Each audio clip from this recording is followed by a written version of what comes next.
Hello again, my name is Doug Smith, and this is another edition of Portsmouth This Week, the voice of Portsmouth Town Hall. With me today are the interim fire chief, Michael Cranston. Welcome, Michael. Thank you. And town administrator, John Klimm. Welcome, John. Thank you. We had such a great session the other day, Michael. We thought we'd bring you back and ask you some of these other questions that we had relating to the fire department. I was quite impressed with the professionalism of your organization, all the training and qualifications they go through. Well, thank you. I guess some of the questions had to do with like emergency services, particularly EMT. How often do the emergency services actually roll out of your place? Do we have a lot of emergency like that in Portsmouth? We do. Every year our call volume goes up. For instance, yesterday during the day shift between 8 and 6 o'clock in the day, we had 14 emergency medical services calls, which is a high number. So every year the calls go up. We're approaching 3,000 calls a year, and quite honestly, the two ambulances that we keep in service go almost nonstop. Now, on these ambulance runs, to begin with, yesterday was would have been. Was that a typical day, or would you say that's like a weekend volume or something? It was more than typical. I mean, typically we don't do 14 calls in a single shift. Typically we do somewhere in the neighborhood of 6 to 10. High. But yesterday was a busy day. But that's the nature of the business. We don't know when we're going to be busy and when we're not going to be busy. You know, one question that people might ask is, do you always go to the Newport Hospital, or do you go to other hospitals, and who decides? Typically what we do is we try and offer the patient the choice. So if we arrive on the scene of a call and it's a very, very serious call, life-threatening emergency, then that's a case where we won't give the patient the choice. We will say, we need to go to hospital X because it's closest. The nearest one, yeah. The nearest one. But aside from that, we try and offer the people the opportunity to go to either Charlton, St. Anne's, or Newport, based on what part of town we're in. Obviously, it's quicker for us to go to Newport if we're south of the fire station, and then St. Anne's or Charlton if we're north of the fire station. Sure.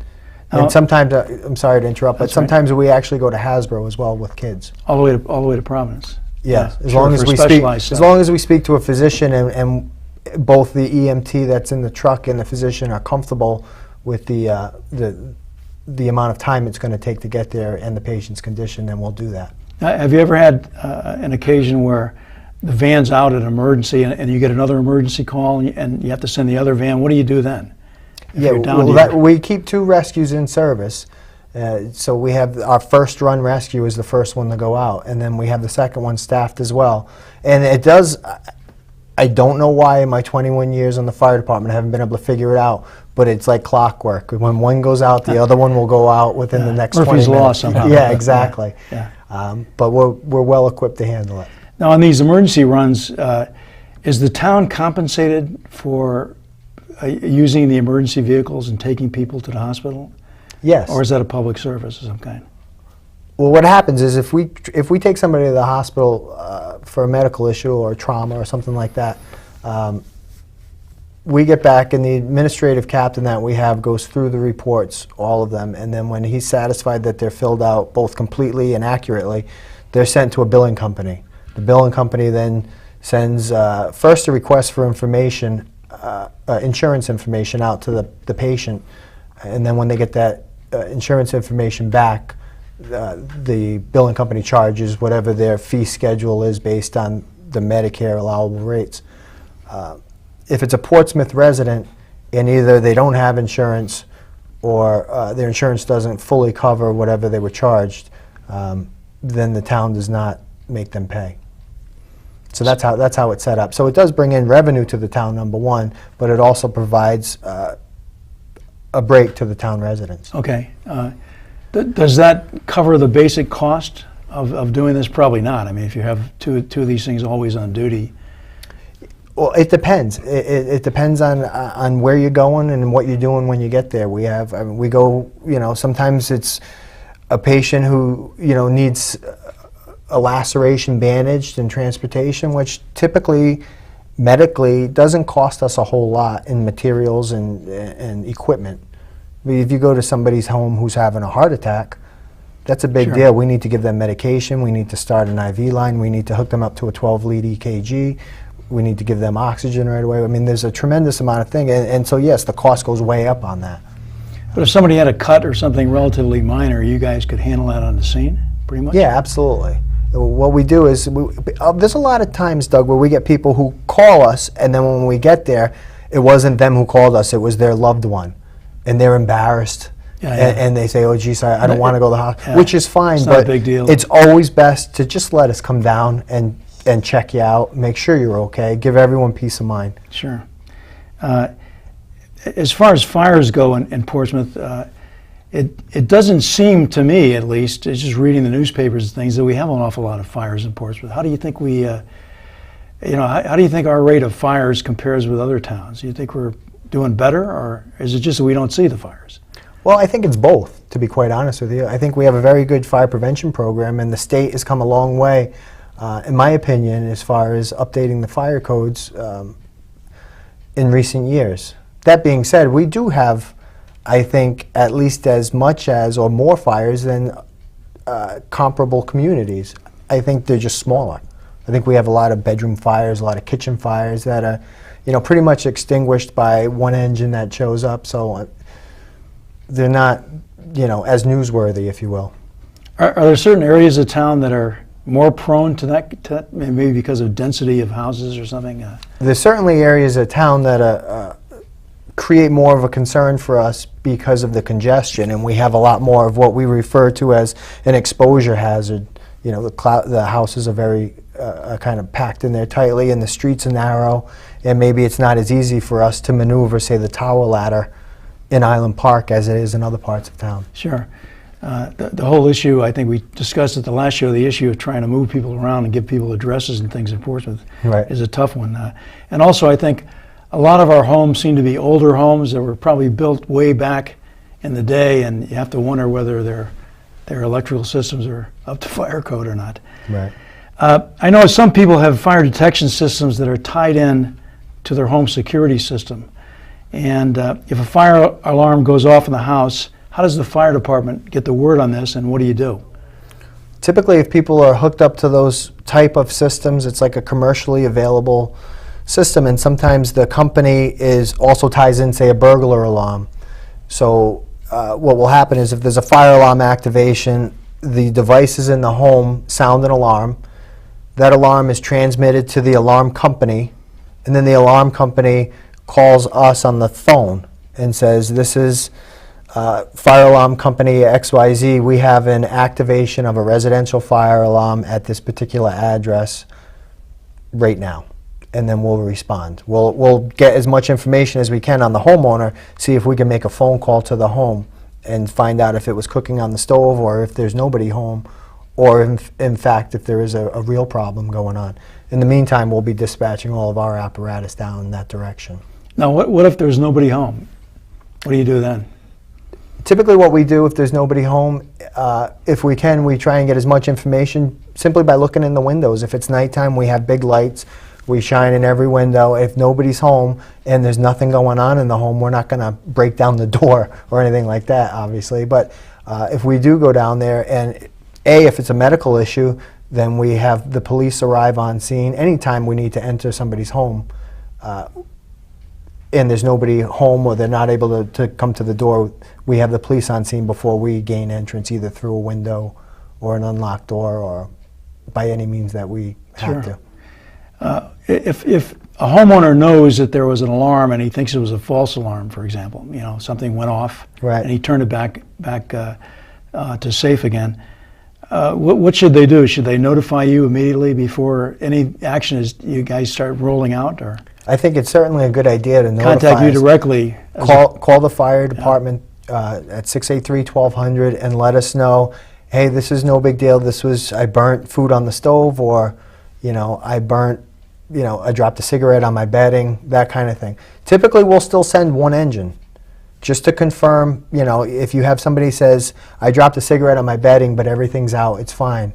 A lot of times, it's just a good idea to let us send one engine to your home and just confirm. Something like a mattress can smolder and go undetected for hours and then flare up. So I mean, that's stuff that we're trained to do, and there's no fee associated with that. We just want to make sure that you're safe. Sure. We only have the one fire station in Portsmouth. Perhaps I can ask this to both of you gentlemen. At what point do we say we need a second one? You know, we're talking about Portsmouth with a population of, say, 17,000 people, something like that. And we have, what, a total of about 35 firefighters altogether? Yes. At what point do we need to start growing and perhaps coming up with another fire station in another location to best serve the whole town? This issue actually came up during the last budgetary process, where both the then fire chief and the police chief came forward and said that we need to be responsive to the needs of the community over the next decade to do an evaluation. And actually the fire department and the police department decided to do this evaluation together. And so if the capital improvement plan is funded, we will be doing an evaluation of that very subject, an evaluation of the existing structure and projection of future needs on both the police and the fire. See, that brings us in, and I think it was probably brought up when this was discussed in the council meetings, was I'm not sure how many fire stations Middletown has, but are there any of them near the border with Portsmouth? And is there some way, we already have mutual aid agreements with these other towns, is there some way we could somehow consolidate all this into, say, an island-wide fire service that is all interconnected somehow? That gets into a much larger issue, which is the issue of collaborations and consolidation. And the truth is that we've reached a point, not only in Portsmouth, but in any other community I'm familiar with, that we have tried to be everything to everyone, and the funding just isn't there. There are issues like the pension liability that needs to be addressed soon, and other huge financial needs. And so we don't really have the luxury anymore to think that the present model, and I'm not talking about the fire department, I'm talking about every department of town government, that the model that we have today will be the model that's going to be in place in a decade. The resources just simply aren't there, and too many of our residents just don't have the capacity to continue to see their taxes increased. And so at every opportunity we will be undertaking operational audits, but also looking at the possibility of collaborations within the town, but also with our neighbors as well. And so certainly if there was an analysis or a study of the fire station, the entity doing that study would be looking at our neighbors to see how close their stations are, and if there are collaborations or consolidations that make sense. That typically would be part of the evaluation. Yeah, I would assume in terms of qualifications that the Middletown and Newport and probably Tiverton and Bristol fire departments have similar regulations to yours as far as quality and of the firefighters and what kind of training they get. Would you say that's the case? You've worked with all these folks from different places on... All of the firefighters that I've worked with from those communities that you've mentioned have all been highly professional and highly skilled. So incorporating some kind of, again, this is down the road, and I understand it needs Right. a lot more detailed study, but I think the idea of at least looking into the possibility of doing something like that makes sense. As radical as that may seem, our funding situation is going to force us in the future to look at those types of things. You know, it really is a New England phenomenon, this parochialism. You go down south or you go to the Midwest and you see, you know, one school system and one fire department, one police department for a county that could be the size of half the state of Rhode Island. And so certainly those models are in place, but New England has historically been very parochial, and it's not unique at all to Portsmouth. It's just the way we are in New England. Yeah, I think and I think that's what people need to understand, is that we're coming from a totally different place from Yes. being wide open spaces. Yeah. We're communities here. In our case, next year we're 375 years old, and it's evolved from small pockets here from Portsmouth on the island. Regarding the consolidation of services, again, I just wondered where we are in terms of the dispatch system that is in place in Portsmouth. Either one of you. Well, we actually have made progress. We've gone, or we're in the process of going to a civilian dispatchers, and I'll ask the chief to let us know about that. Yeah, we've offered conditional offers of employment to three civilian dispatcher candidates, if you will. We hope to get them into the building by the end of this month to start their training. We've got a rigorous training program that's already been put together for them when they come in the door. Once we get them up and through that training program and certified, then that'll free up a firefighter to be back on the pieces of apparatus as opposed to sitting on the desk. Okay, and the dispatcher would be for the police and fire, but located in the fire department, is that correct? No, just Just for the the fire. fire. They're Just for the fire. just going to be Okay, for the I fire see. department. Is there any thought, or was there any thought, I think there was at one point, of looking into consolidating the police and fire dispatcher, so you could kind of... There has been shift that discussion a little about more? that. There are some technological issues in terms of the landlines and the equipment that we have.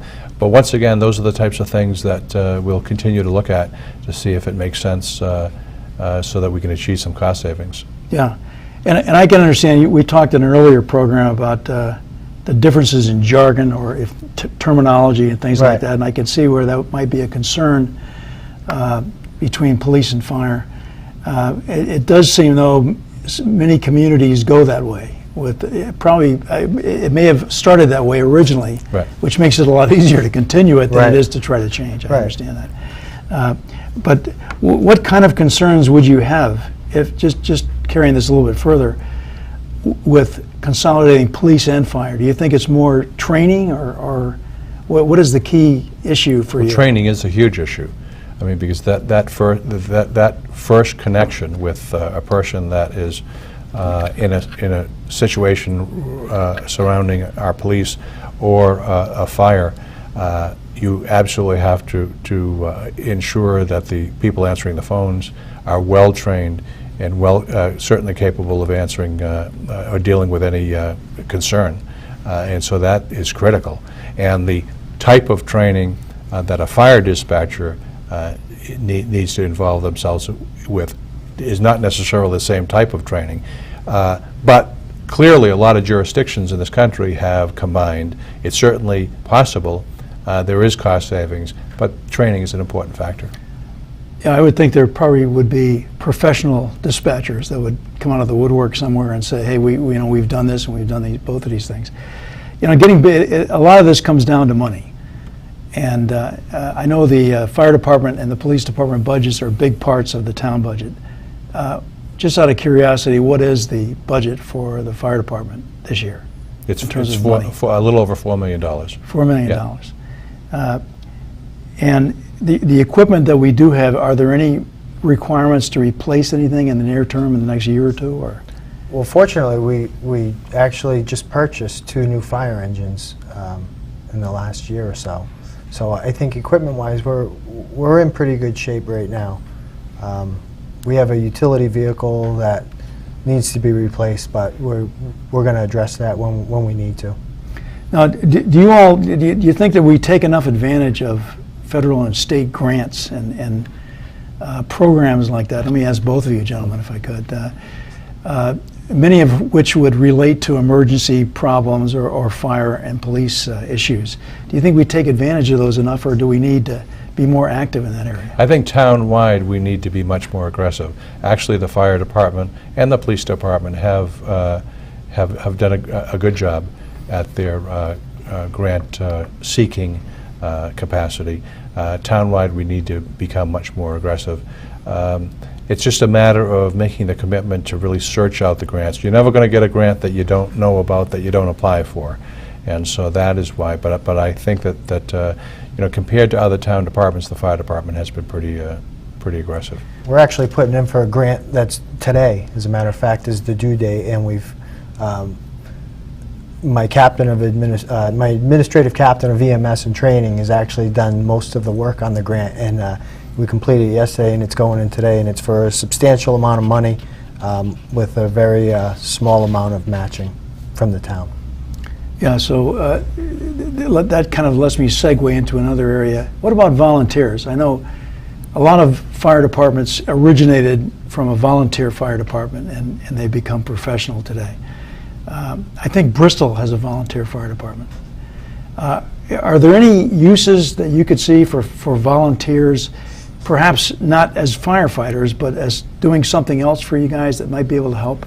Well, Are there any opportunities? I know that we're constantly trying to elicit volunteers on a townwide basis as part of our EMA kind of disaster management team in the event that we have some kind of weather-related emergency or say terrorist emergency or medical emergency, like we saw with the H1N1 epidemic that we had here, setting up the clinics and that kind of stuff. So we are in the process of trying to put together a group of volunteers who will serve on this kind of town-wide basis of being trained in many different areas to do non-medical things, but Sure. but be very important nonetheless.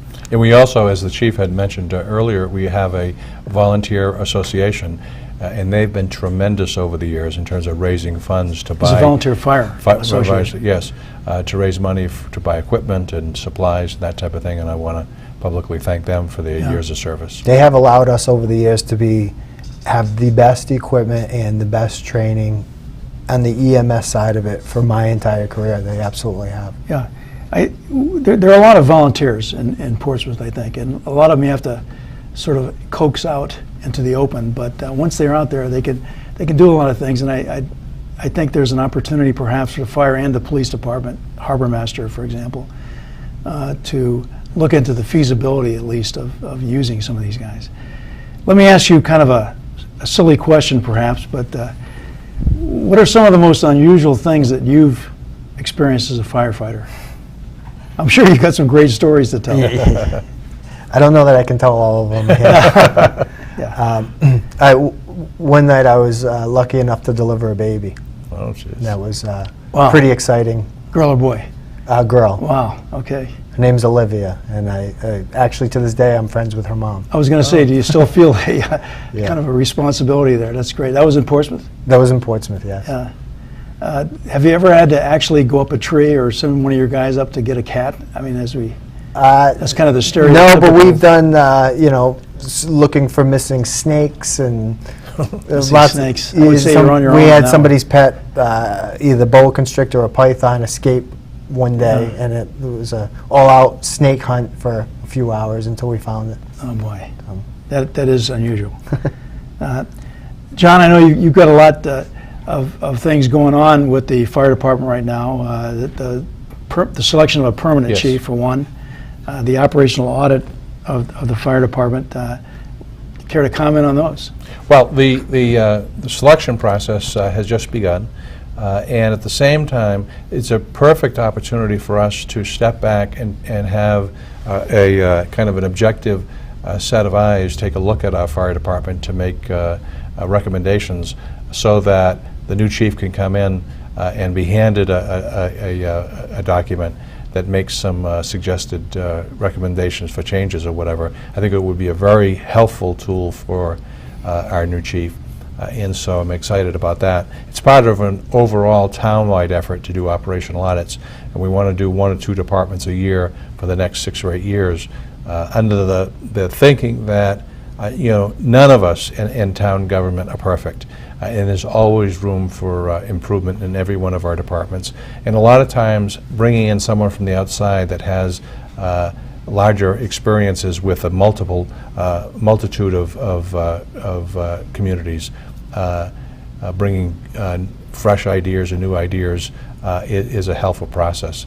In the town that I came from, we implemented operational audits about a decade ago, and almost with one exception, every one of them had a number of recommended changes, things that we hadn't considered and that type of thing. So it's a useful process. It isn't about criticizing existing operations, because the point is it really doesn't matter at the end of the day whether the auditors come up with 2 recommended changes or 200. The key is what we do with them. And so I say to all of our departments, don't worry about being criticized, because that's not what this is about. This is about continually improving our operations, and so that is why why we value the practice of operational audits. Now, this would be essentially people looking at the background, at the past, at what happened, how it happened, timelines, et cetera. Am I correct? For the fire department? Yes. Yes, they'll come in and actually look at everything from the structure to the staffing patterns, to the expenditures, to management practices, and they have the capacity to compare Portsmouth with 50 or 60 other departments, to look at standard practices, to look at the uniquenesses of Portsmouth, but to offer suggestions to all of us in ways that we might want to improve our operations. Chief, how are your guys accepting this? Nobody likes to look back and say, oh, geez, they're going to find all my mistakes, but I think there's a positive value that could come out of this. Yeah, no, I don't think that's the attitude at all. I think, including myself, everyone in the department is really looking forward to the operational audit as a fresh set of eyes, kind of saying where are we strong and where are we weak, and this works, and maybe we should try this a little bit differently. So I think it's a good thing. I think somebody said if we don't learn from our mistakes, we're doomed to repeat them, and particularly in your business, that could be life-threatening if there was a problem going on. Is there anything else you'd like to mention about what you'd like to see your department do in the next year or so, or any plans for going forward? Well, we're going to have the open house at the end of September. Again, we're going to await the results of the operational audit, and then... When is that taking place, by the way, John? It's starting, we're before the council soon to ask for approval. So over the next month, we will have the audit up and running, and we suspect that it'll take a month or two to complete it. Now, is this done by a professional auditing company that does this kind of thing, or? Yes, there are firms that provide audits. They utilize the expertise of retired chiefs from all parts of the country. They're bringing in people that have a tremendous amount of collective experience to actually come into town to not only interview the chief and the leadership of the fire department, but every single employee, to find out what they believe the strengths and weaknesses of the department are. And then they bring a tremendous amount of experience with them and bring the department through a process where they make recommended changes. In these tough financial times, we've got to look for areas of collaboration, consolidation, or cost savings or whatever, and an operational audit is one good way to do that. Yeah, I think it makes a lot of sense in these economic times. Let me ask you, the open house that you're going to have at the end of September? Yes. I'd like to help, if you let people know, I'd like to help you advertise that. Okay, I appreciate that. Because we need, one of the things I'm finding is programs like this are really meant to just open up some of the information that's encased in the town hall and getting it out to people. Right. And I think we can help increase perhaps the people that come through and see you guys. We're just about out of time again. It's been a fascinating period for me to talk to you, Michael, and I appreciate your candid answers. Thanks for having me. John, thank you very much for coming in, and we'll see you folks the next time on Portsmouth This Week, the voice of Portsmouth Town Hall. Doug Smith signing off.